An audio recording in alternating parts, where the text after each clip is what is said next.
In 1959, an American gun company announced it had built the future of Western hunting. Rifle magazines called it a breakthrough. Hunters emptied savings accounts for it. 4 years later, that future was dead. Nobody was fired. Nobody apologized. The rifles kept shipping until the crates ran empty, and the company moved on to the next announcement. And 4 decades after that, the same company sold your father the rifle, sitting at number 2 on today's list. Its name is coming. It is number 10. But first, a question worth sitting with. Every box of factory ammunition prints 2 numbers on the side. Muzzle velocity, muzzle energy. Both are honest, both are measured, and neither is ever the reason a hunter regrets a purchase. What the box does not print is how many rounds the barrel has left, what the brass will cost in 9 years, or whether the cartridge will still exist on a shelf in Montana when the hunter needs it most. This is not a list about recoil. Every countdown on the internet is a list about recoil. This is a list about receipts. 10 cartridges. 10 reputations that have outlived the reason they were earned. Stay to the end, because one cartridge on this list is number 1 on almost every other version of this video, and the reason HuntForge agrees is the opposite of the reason everyone else gives. Here is the framework. 3 receipts. Every cartridge on this countdown gets checked against all 3. Receipt 1. The belt. That raised steel ring just above the extraction groove on a Magnum case. It is not a decoration, and it is not a strength feature, though a great many hunters believe it is both. The belt is a head-spacing device. It works like a very small rim, positioning the cartridge in the chamber while still feeding smoothly out of a box magazine the way a rimmed cartridge never could. The first belted case appeared in 1905. The famous one, the 375 Holland & Holland, arrived in 1912, and it needed that belt for a reason that no longer exists anywhere on Earth. Those cartridges were loaded with cordite, a propellant made in long strands that had to go into the case before the neck was formed. That forced a tapered body and a very shallow shoulder, and a shoulder that shallow could not be trusted to position the cartridge. So Holland & Holland added a belt. Cordite is gone, the constraint is gone, the belt stayed. Receipt 2. The clock. A hunter does not buy a cartridge. A hunter buys a barrel with a finite number of rounds in it, and the cartridge decides how fast that number counts down. The engineering term is overbore. It describes how much propellant a case asks a barrel to burn relative to the size of the hole it escapes through. Push that ratio far enough, and the throat, the first inch of rifling ahead of the chamber, erodes from heat and gas. Receipt 3. The orphan. Almost nobody checks this one, and it has ended more cartridges than ballistics ever has. A cartridge does not die because it shoots badly. It dies because a factory decides the production run is no longer worth the tooling time. The rifle in the safe still works perfectly. It simply stops being fed. And underneath all 3 receipts sits the same commercial engine. Call it what it is. 1 case, 10 head stamps. A manufacturer takes 1 parent case and necks it up and down to different bullet diameters. Every version shares the same case head, the same bolt face, the same magazine box. For the factory, that is close to free. For the customer, it is a new rifle, a new set of dies, a new brand of brass, and a new box of ammunition every single time. Look at the dates. 458 Winchester Magnum, 1956. 264 and 338, 1958. Then a pause, and 300 Winchester Magnum in 1963. 4 cartridges, 4 generations of rifle sales, 1 case. Now the countdown. Number 10. The 264 Winchester Magnum, the ghost from the opening of this video. Winchester introduced it at the end of the 1950s, first chambered in the Model 70 Westerner, a long-barreled rifle aimed squarely at the open country of the American West. For a short window, it was genuinely thrilling. It was one of the flattest shooting factory cartridges an American hunter could buy, and it built a real following. Mule deer hunters in Wyoming and Montana thought they were watching the beginning of something. Then Remington released the 7mm Remington Magnum in 1962, and the 264 was finished. Not slowly, almost overnight. The reason was bullet selection. The 7mm offered heavier options for bigger animals, and the 6.5mm bore of that era had nothing to answer with. Then came the second cause of death, and it is the one that matters here. Hunters began reporting throat erosion driven by the high chamber temperatures of an overbore design. The cartridge got branded a barrel burner, and a reputation like that does not wash off. And here is what makes this worth the opening slot. Every cartridge on this countdown was, at some point, exactly what the 264 was in 1960. The future announced with confidence, backed by real engineering. The 264 is not overrated because it shoots poorly. It is overrated because a hunter charmed today by the history and the trajectory is buying a cartridge that fails all three receipts at once. Belt on the case, clock running fast, and an ammunition supply surviving on a handful of loadings. Pros: excellent trajectory, real collector appeal, genuine American cartridge history. Cons: the narrowest ammunition selection on this list, barrel wear that punishes anyone who shoots it, and a bullet weight range that never grew into the modern 6.5 era. The cheaper twin, the 6.5 Creedmoor, at longer barrel life and a fraction of the cost. Number 9. The 243 Winchester. And this entry comes with a warning, because it is the most misunderstood cartridge in America. The 243 is not here because it is weak. Introduced in the middle 1950s as a .308 case, neck down for a smaller, faster bullet, it gave hunters flat trajectory and almost no recoil in the same rifle. For whitetail and pronghorn, it remains one of the finest choices ever standardized. So why is it here? Because of one mismatch that costs animals clean deaths every season. Somewhere in the last 20 years, the 243 stopped being sold as a deer and varmint cartridge and started being sold as a light recoiling do-everything rifle. Hunters who fell in love with how pleasant it is to shoot began carrying it into elk and black bear country at distances it was never designed to reach. The usual version of this argument stops at energy. Not enough foot-pounds past 200 yards on a 500-pound animal. That is true, and it is also the shallow version. The real variable is sectional density and bullet construction. Sectional density describes how much weight a bullet carries behind each unit of its frontal area, and it is the best predictor of whether a projectile drives deep enough to reach the vitals of a heavy-bodied animal from a bad angle. A 6mm bullet, at the weights a 243 can stabilize, sits at the bottom of the useful range for that measurement. On a broadside whitetail at 150 yards, it does not matter at all. On a quartering away elk with a shoulder in the way, it is the whole ballgame. So the verdict is narrow, and it matters. The 243 is not an overrated deer cartridge, it is an overrated elk cartridge, and it became one because the marketing language quietly widened while the physics did not. Pros: legendary low recoil, which means hunters actually practice, and practice beats power every season of the week. Excellent accuracy, cheap and everywhere. Cons: a bullet weight ceiling that limits what it can ethically be pointed at, and a beginner reputation that makes experienced hunters underrate it and beginners overextend it. The cheaper twin, if the animal is bigger than deer. The 270 Winchester, same price, modest recoil, and it closes the sectional density gap completely. Number 8. The 28 Nosler. And this is where the countdown stops being history and starts being a live warning. Everything so far happened decades ago. The 28 Nosler is the same story running in real time, in gun shops this season. The pitch is real. It is one of the flattest shooting 7mm ever made commercially, and the numbers on paper are close to astonishing. The receipt is the barrel.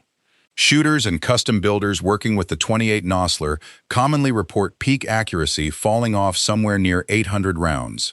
A 6.5 Creedmoor barrel is generally reported to hold accuracy out to roughly 2,000 to 2,500. HuntForge will be honest about what those numbers are. They are community consensus and builder experience, not laboratory data. And barrel life depends on how hot the rifle is run and how the barrel was made. And here is the fair counter-argument no competitor video will give. A hunter who fires 20 rounds a year to confirm zero will never see the end of an 800-round barrel. So the real question is not how long the barrel lasts. It is whether the buyer belongs to the group for whom it matters. Anyone who shoots through a summer to earn the right to take a long shot in the fall will reach that number faster than expected, and the replacement is not cheap. The second receipt is orphan risk. Cartridges built on proprietary case designs live and die by one company's willingness to keep the brass flowing. That is a very different kind of ownership than a 30-06 owner has. Pros: exceptional velocity and trajectory, and a legitimate long-range tool for someone who has earned it. Cons: the fastest running clock on this countdown, meaningful recoil, and a brass supply resting on a narrow base of manufacturers. The cheaper twin: the 7mm Remington Magnum, or a modern 7 with better throat geometry. Number 7. The 300 Remington Ultra Magnum. And this entry begins by correcting something almost every video on this topic gets backwards. The standard telling goes like this. Remington built the Ultra Magnum to answer Winchester's short Magnum line. It is a tidy story, and it is the wrong way around. The Ultra Magnum arrived in 1999. The 300 Winchester short Magnum did not arrive until 2001. Remington did not chase anyone. Remington fired first. Remington was the one who had to scramble, following with a short-action version of its own case after Winchester had already taken that ground, which changes what the Ultra Magnum actually was. Not a defensive product. The opening shot of the last great American Magnum arms race. And the engineering was serious. A beltless case with a rebated rim and almost no body taper. One of the largest 30 caliber cases ever offered commercially. Now the receipts. The clock runs hard here for exactly the reason described at number 10. Enormous propellant volume behind a 30 caliber hole means throat erosion arrives early. You will hear the figure of a barrel life cut by 1/3. Nobody can source that number. The direction is right. The precision is invented. The orphan receipt is the heavier one. Remington as a company went through bankruptcy and dismemberment. Its brands sold and split. Any cartridge whose supply depends on one manufacturer is exposed to decisions made in a boardroom that has nothing to do with hunting. And hunters who have carried both a 300 Winchester Magnum and an Ultra Magnum into the same elk camp tend to describe a difference measured in a few dozen yards of practical reach. Pros: one of the hardest-hitting, flattest-shooting factory 30 calibers ever produced. Cons: punishing recoil that discourages practice, a fast-running clock, and the thinnest shelf presence of any major 30 caliber. The cheaper twin, the 300 Winchester Magnum, which the Ultra Magnum was built to obsolete and never did. Number 6. The 270 Winchester Short Magnum, and this one contains the single most useful lesson in the entire video, because it is the one entry where the popular criticism is provably shaky. The common line is that the 270 Short Magnum gains almost nothing over the standard 270 Winchester. 50 feet per second, the videos say. Barely a rounding error. HuntForge went and checked. One published comparison puts the muzzle difference at 130 feet per second. Another places it around 200. A third at 250. So which is correct? All of them.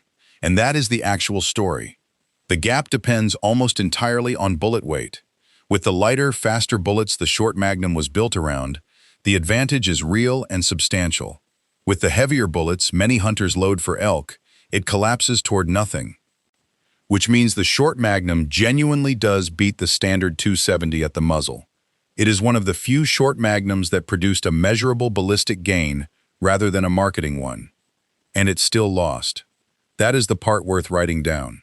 A cartridge can win the argument it was designed to win, and still be the wrong purchase, because ballistics is only one of the 3 receipts.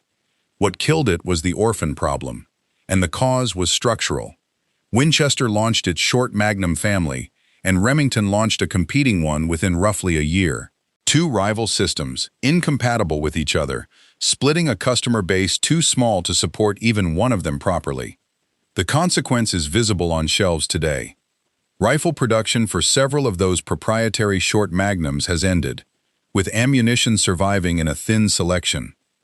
Pros: a real velocity gain with lighter bullets, a compact rifle, and excellent accuracy potential. Cons: ammunition selection shrinking year over year, fussier feeding than a conventional case shape, and a resale market that reflects all of it. The cheaper twin. The standard 270 Winchester, nearly a century old, on every shelf in America, giving up far less than the marketing ever admitted. Number 5. The 7mm Remington Magnum, the cartridge that killed number 10 on this list.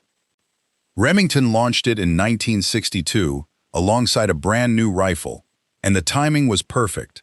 Hunters wanted something flatter than the 30-06 without stepping into a full-sized Magnum, and this delivered exactly that. For decades, it was the default Western rifle, and for a long stretch, the most popular belted Magnum on the planet. That record was earned honestly. So what changed? Two things, and neither is that the cartridge got worse. First, the belt. That 7mm case is a member of the Holland & Holland family, carrying the same head spacing solution designed for a 1912 British cartridge loaded with cordite strands.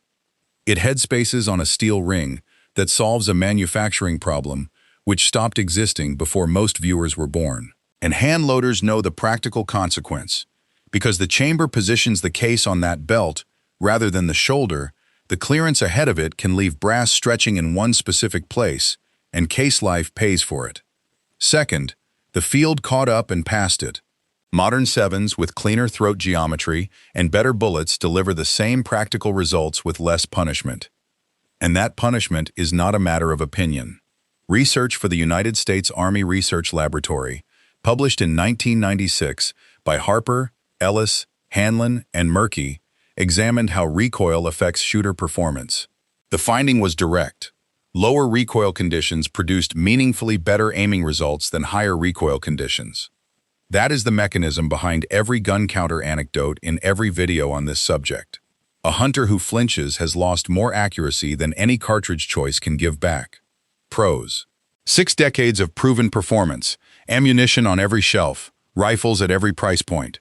Cons: a 1912 head spacing solution, delivering no modern benefit, recoil enough to build a flinch in someone who shoots twice a year, and an advantage over milder cartridges that is narrowed to invisibility at real hunting distances. The cheaper twin, the 7mm 08 Remington, which reaches 500 yards with noticeably less recoil and cheaper ammunition. Number 4. The 338 Winchester Magnum. And this entry needs its defense stated first, because the defense is genuinely strong. Winchester introduced it in 1958, developed with input from Alaskan guides who needed something that would stop animals weighing well over 1,000 pounds and do it decisively. It succeeded completely. For moose, for brown bear, for the hardest work on this continent, the 338 remains one of the finest choices a hunter can carry. Nothing here argues otherwise.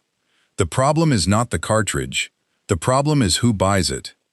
An enormous number of 338s are sold to hunters in the lower 48, whose entire hunting life is whitetail and mule deer inside 300 yards. They are buying a cartridge engineered for a hunt they will statistically never take. And they pay 3 times. At the counter, where ammunition costs more per round than a standard .30 caliber. At the bench, where recoil in that class is severe enough that most people quietly stop practicing. And in the field, when the shot that matters is taken by someone who has fired 11 rounds since last October. The belt receipt applies here too. The 338 is a direct member of that same Holland & Holland family, sharing a case with the 458, the 264, and the 300 Winchester Magnums. And one more piece explains where the whole family came from. The 300 Winchester Magnum was not drawn from a blank sheet. Winchester took this 338 case, moved the shoulder forward by roughly 1/6 of an inch, and lengthened it slightly. That is the entire engineering distance between 2 cartridges sold as separate revolutions. Pros: genuine authority on the largest game in North America, with a reputation earned in the hardest conditions on the continent. Cons: recoil that suppresses practice, higher cost, and a capability most owners will never once use. The cheaper twin, the 30-06, which handles everything the average hunter will ever meet at roughly half the recoil. Before the top 3, a short detour that every viewer should sit through because it is the most useful 90 seconds in this video. Consider the graveyard. The 264 Winchester Magnum, announced as the future of Western hunting, effectively finished in 4 years. The proprietary short Magnums of the early 2000s, launched with full-page advertisements and factory rifle support, now surviving on a thin selection with rifle production ended. The 7mm and 8mm members of that family, cartridges from the 1960s with impressive ballistics and no future. Not one of them shot badly. Everyone did exactly what the engineers promised. They hit the advertised velocity. They grouped. They killed game cleanly, and they failed for a reason no ballistic chart can show. They stopped being profitable to manufacture. That is the sentence worth carrying out of this video. A cartridge does not have to fail in order to die. It only has to stop earning its place on a production schedule. And every rifle in that graveyard is still in somebody's safe right now, perfectly capable, quietly becoming harder to feed every year. Now the top 3. Number 3, the 6.5 PRC. And putting a modern darling this high is going to cost this channel some subscribers, so here is the reasoning in full. The PRC is not a bad cartridge. It is a well-designed, modern, beltless case that does exactly what it claims, driving heavier 6.5 bullets faster than the Creedmoor, and at genuine distance that gap is measurable. The problem is that it is being bought by people who will never stand at that distance. Start with the clock. Estimates for the 6.5 PRC generally land between 1,000 and 1,500 rounds of accurate barrel life. The Creedmoor is commonly placed around 3,000. Put those numbers side by side. A hunter is accepting roughly half the barrel, more recoil, and more expensive ammunition for a velocity gain that only becomes a hit or a miss past a distance most hunters should not be shooting at live animals. And this is why it earns a top 3 slot rather than a mention. This is the .264 Winchester Magnum happening again. Look at the pattern. A flat-shooting 6.5 Magnum arrives. It is genuinely impressive. It is aggressively overbore. It burns barrels faster than the standard cartridges around it. And hunters buy it for the ballistic chart rather than the animal. That was 1959. It is also right now. The difference is that modern 6.5 bullet selection actually exists, which is why the PRC will not die the way the .264 did. It is a better executed version of the same idea. But the buying logic is identical, and the buying logic is what this list is about. Pros: real ballistic gains at extended range, a modern beltless case, growing factory support. Cons: a clock running roughly twice as fast as the cartridge it improves on, higher recoil and cost, and an advantage invisible inside 400 yards. The cheaper twin, the 6.5 Creedmoor, coming up at number 1 for reasons that will surprise a lot of people. Number 2. The .300 Winchester Magnum, the most popular .30 caliber Magnum ever produced, and the cartridge carrying a design compromise that almost none of its owners have ever heard about. Winchester released it in 1963, and it became the benchmark. Every .30 caliber Magnum since has been measured against it, and it has taken more large game across this continent than nearly anything else in its class. That record is real.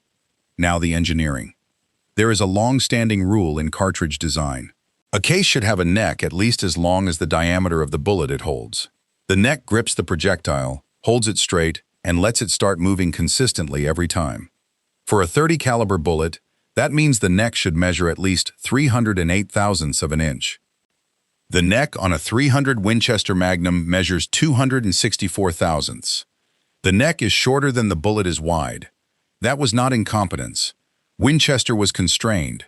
The finished cartridge had to fit a standard length action, the same overall length as a .30-06, while holding enough propellant to beat the competition. So they took the .338 case, pushed the shoulder forward, and paid for the powder space with the neck. And here is the honest verdict. Because Huntforge will not pretend this ruined the cartridge. It did not. The .300 Winchester Magnum has set long-range records and shoots beautifully in a good rifle. But read that carefully. It succeeded, despite the compromise, not because of it. The reputation belongs to the shooters and barrel makers who worked around a case drawn to fit a marketing requirement. Add the belt it carries for no modern reason. Add ammunition cost. Add recoil in the range the Army Research Laboratory work identifies as degrading aiming performance for anyone who does not shoot regularly. Then ask the only question that matters. What is the animal, and how far away is it standing? Pros: outstanding energy retention at distance, the deepest match-grade selection of any hunting Magnum, proven on the largest North American game. Cons: a neck shorter than its own bullet diameter, a 1912 belt, and recoil and cost. Most owners never convert into anything. The cheaper twin, the 30-06, still, after more than a century. And number 1, the 6.5 Creedmoor. Every other version of this video also puts the Creedmoor at number 1, then spends 5 minutes calling it a weak, overhyped target round that cannot handle an elk. That argument does not survive contact with the evidence. Run the 3 receipts on it. The belt. It does not have one. It is a modern, beltless, minimal taper case that headspaces on its shoulder the way every cartridge designed after 1912 should. The clock. Commonly placed around 3,000 rounds. The longest barrel life on this countdown. The orphan risk. Effectively 0. Stocked everywhere. Loaded by every major manufacturer. Chambered at every price point. So here is the uncomfortable conclusion. The 6.5 Creedmoor is the only cartridge on this list that passes all 3 receipts cleanly. On pure engineering, it is the best designed cartridge in this video, and it is still number 1. Because overrated has never meant bad. Overrated means the gap between what people believe they are buying and what they are actually buying. The origin explains everything. The concept came out of a conversation at the national matches at Camp Perry in 2005 between Hornady ballistician Dave Emery, Dennis DeMille of Creedmoor Sports, and Hornady engineer Joe Thielen. The goal was specific, and it was not hunting. Competitors needed a factory-loaded cartridge accurate enough to win matches, with less recoil than a 308. And the parentage is the detail almost nobody knows. Trace the case back and it descends from the 307 Winchester, by way of the 30TC. The 307 Winchester was designed in the 1980s for a lever-action rifle. The most celebrated modern precision cartridge in America is the grandchild of a lever gun round. Every one of those decisions was correct for a paper target at 1,000 yards. Then the internet took a cartridge optimized for winning matches and rebranded it as the answer to every hunting question in North America. For a whitetail at 150 yards, or an elk in the timber at 200, the Creedmoor offers no meaningful advantage over a 308 or a 30-06. Cartridges that have done that job for over a century, often for less per round, with a wider selection of heavy, deep-driving hunting bullets. Its real strengths, flat trajectory and wind performance, only start paying rent past 400 or 500 yards, a distance most hunters have no business shooting at a live animal. So the verdict is precise. The Creedmoor is not overrated because of what it is. It is overrated because of why people buy it. The finest engineering in this video, sold to an enormous number of people who needed none of it. Anyone who already owns one has nothing to fix. It is an excellent rifle, and it will serve for decades. But a new hunter choosing a first rifle because the internet says so is buying a match cartridge to solve a 200-yard problem. Pros: the cleanest case design and longest barrel life on this list, mild recoil that produces real practice, and universal availability. Cons: a price premium over cartridges that do the same job inside normal hunting distance, and a lighter end of the bullet range that requires genuine care on heavy-bodied animals. 3 names came close.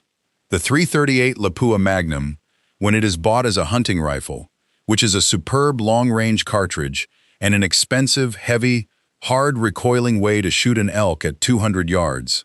The 300 Weatherby Magnum, belted and thirsty and priced accordingly, delivering an advantage over the 300 Winchester Magnum that almost no hunter converts into anything. And the 8mm member of the short Magnum family, which is the orphan receipt in its purest form. So here is the test. 60 seconds at the counter, before any money changes hands. Question 1. Does the case have a belt? If it does, ask what that belt is doing for a cartridge sold in this century, and understand that the honest answer is nothing. Question 2. How much propellant is this case asking a barrel that size to burn? The more aggressive the ratio, the faster the clock runs. Question 3.